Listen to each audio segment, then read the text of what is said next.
Doctor ortho Ayurvedic oil और capsule, अब दर्द भी घुटने टेकेगा। जंतर मंतर लाठीचार्ज विरोध में हरियाणा प्रदर्शन तेज, कलाकार, खिलाड़ी और इन्फ्लुएंसर्स पहुंचे जंतर मंतर धरने पर। जजपा ने सिरसा धरना जंतर मंतर किया शिरकत।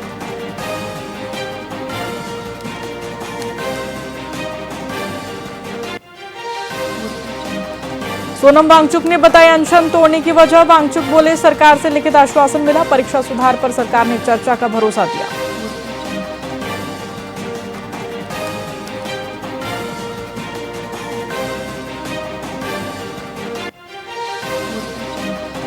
स्टूडेंट्स लाठीचार्ज पर हरियाणवी कलाकारों ने उठाई आवाज। पारता बोले किसी पार्टी का शो नहीं करूंगा। अंशु ने कहा बाहर से आए लड़कों ने आपको कॉकरोच बनाया।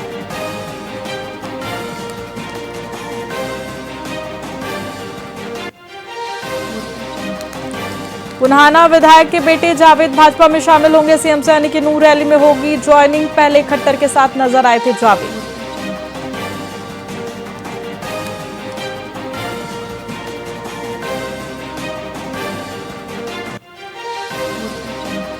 हरियाणा के सरकारी स्कूलों में अब गूंजेगा राज्यगीत। शिक्षा निदेशालय का आदेश, हफ्ते में एक दिन प्रार्थना सभा में होगा गायन।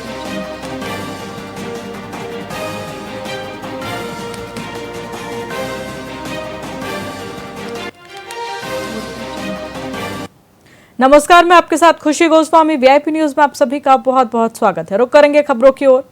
फरीदाबाद के बल्लभगढ़ में एलिवेटेड पुल के निर्माण में देरी से स्थानीय निवासियों को भारी असुविधा का सामना करना पड़ रहा है। एक महीने काम चलने के बाद कार्य ठप हो जाता है। इस गंभीर समस्या के समाधान के लिए लोक निर्माण विभाग के एसई मनोज ओला ने अधिकारियों के साथ निर्माण स्थल का दौरा किया। उन्होंने ठेकेदार को सामग्री की गुणवत्ता बनाए रखने और काम में तेजी लाने के सख्त निर्देश दिए। ये पुल ग्रामीण क्षेत्रों को बल्लभगढ़ शहर से जोड़ता है और बारिश के दौरान स्थिति और भी दयनीय हो जाती है। ठेकेदार की लेट लतीफी के कारण मूलचंद शर्मा के लिए भी ये एक सिरदर्द बन गया है। ऐसे सब आज पहुंचे हैं बल्लभगढ़ एलिवेटेड पुल का निर्माण कार्य देखने के लिए। किस तरीके की चीजें दिख रही हैं, इनपुट किस तरीके की और कितना काम आगे? काम अभी चल रहा है, अगली दूसरी साइड पे काम चला हुआ है और यहाँ जो मैं आया हूँ ये आजकल में ही काम स्टार्ट करेंगे। जो इस साइड पेंडिंग है, जो वर्क पेंडिंग है उसको आजकल में ही हम स्टार्ट कराएंगे। तो ये काम भी एक्सेलरेट करेंगे कि बहुत जल्दी काम होगा। क्या समस्या आ रही है, काम जो रुका हुआ है? कोई यूटिलिटी शिफ्टिंग की प्रॉब्लम थी, गैस पाइपलाइन थी, अब वो रिमूव हो गई है और अब काम यहाँ स्टार्ट। दिसंबर के महीने तक ये काम पूरा होना है। क्या लगता है कि हमारा टारगेट है, हम रिव्यू करेंगे इसको और परस्यू करते रहेंगे। हमारी टीम हमारे साथ है। ऐसे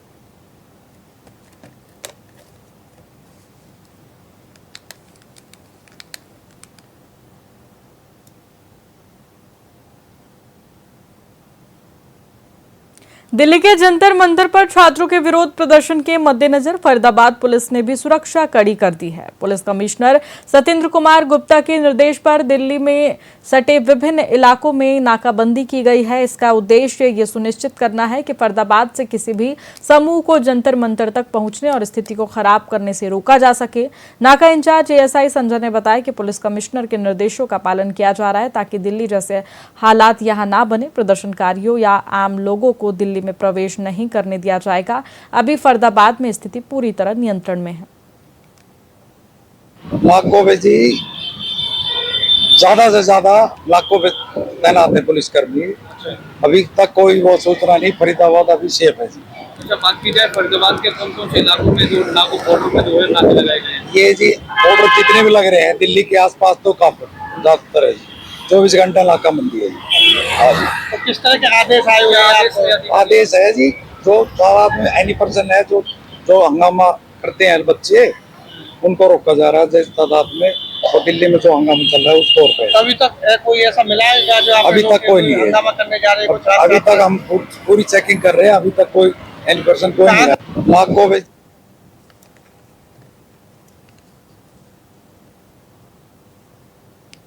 हरियाणा के शिक्षा मंत्री महिपाल ढांडा ने पलवल स्थित श्री विश्वकर्मा कौशल विश्वविद्यालय में एक समीक्षा बैठक की।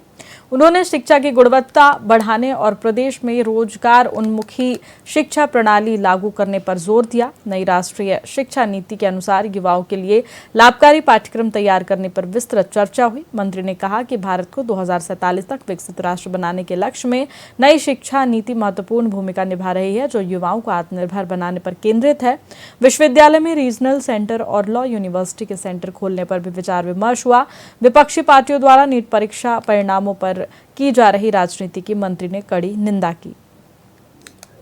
कुछ इस तरह के उपद्रवी शरारती लोग जो आज से नहीं वर्षों से लगे हुए होंगे, कभी उनको पहली बार जब भी कभी कोई पेपर लीक हुआ होता है और उसी वक्त अगर इस तरह की सख्ताई होती तो दिक्कत नहीं आती। आज भारत की सरकार ने जहां भी कोई इस तरह का पेपर लीक की घटना आई है उस पर कड़ा एक्शन लिया है, उनको पकड़ा गया है। और अभी भी ये माननीय प्रधानमंत्री जी ने कहा है कि कोई भी दोषी बचेगा नहीं और उनको इतनी कड़ी सजा दी जाएगी कि उनकी आने वाली पुश्तें भी कभी इस दिशा में नई हिम्मत करेगी चलने का, आगे बढ़ने का। रेवाड़ी में नीट पेपर लीक मामले के विरोध में कांग्रेस ने जोरदार प्रदर्शन किया। एआईसीसी राष्ट्रीय सचिव और पूर्व विधायक चिरंजीव राव के नेतृत्व में पार्टी कार्यकर्ताओं ने राज्य और केंद्र सरकार के खिलाफ नारेबाजी की। उन्होंने आरोप लगाया कि पुलिस ने छात्रों और बेटियों के साथ बर्बरता पूर्वक व्यवहार किया है। यह प्रदर्शन कांग्रेस द्वारा छात्रों पर हुए लाठीचार्ज के खिलाफ था। प्रदर्शनकारियों ने कैबिनेट मंत्री की बैठक के बाहर धरना दिया और प्रधानमंत्री, गृह मंत्री व शिक्षा मंत्री के पुतले फूके गए। उन्होंने स्पष्ट किया कि यह आंदोलन विदेशी फंडिंग से नहीं बल्कि छात्रों के अपने खर्च से चल रहा है। देखिए, देश भर के अंदर जिस तरह से 20 जुलाई को हम लोगों ने देखा, हमारी बेटियों के ऊपर, युवाओं के ऊपर लाठियां बरसाई गई, निहत्थे बच्चों के ऊपर। ये देश में पहली बार देखा है कि निहत्थे बच्चों के ऊपर लाठियां बरसाई गई, टीयर गैस का इस्तेमाल किया गया, उन पे लाठियां बरसाई गई, वाटर कैनन का यूज किया। उसके विरोध के अंदर देश भर के अंदर ये विरोध हो रहा है। आप देखिए कि हमने पहली बार देखा है कि देश के अंदर बच्चों पे लाठियां बरसाई जा रही है, जो इस देश के भविष्य है, और ये सादे कपड़ों में पुलिस वाले कर रहे हैं। मोदी सरकार इतनी हठधर्मिता हो गई है कि एक मंत्री ने, जिसके टाइम के अंदर हजारों पेपर लीक हो गए हैं, उसके बावजूद भी उससे इस्तीफा नहीं लिया जाता। देखिए, देश भर के अंदर जिस तरह से 20 जुलाई को हम लोगों ने देखा,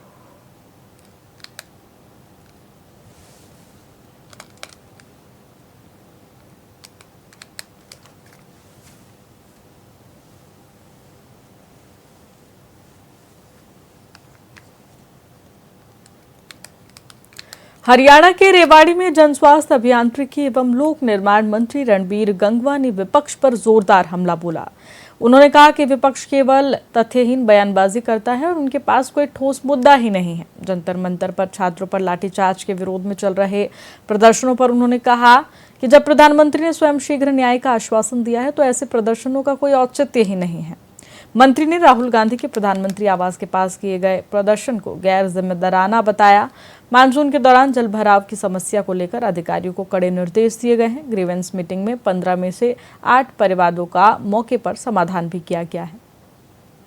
देखिए, जहाँ तक आंदोलन की बात है, जब माननीय देश के यशस्वी प्रधानमंत्री आदरणीय नरेंद्र भाई मोदी जी ने देश को आश्वासन देने का काम किया है, युवाओं को आश्वासन देने का काम किया है, और उन्होंने स्पष्ट तौर पे कहा है कि युवाओं के हितों से अहम हमारे लिए और कोई भी काम नहीं है। तो उसके बाद में मुझे लगता है कि कोई बात रह नहीं जाती, और स्पष्ट तौर पे उन्होंने कहा है कि जो भी इसके अंदर दोषी होंगे पेपर लीक के अंदर, उनके खिलाफ सख्त कार्रवाई की जाएगी। फास्ट ट्रैक कोर्ट के द्वारा उनको जल्द से जल्द सजा दिलाने का काम जो है वो करेंगे। जहाँ तक विपक्ष की बात है, विपक्ष तथ्यहीन बात करता है। देखिए, जहाँ तक फिलहाल खबरों में इतना ही। बने रहिए हमारे साथ वीआईपी न्यूज पर। नमस्कार।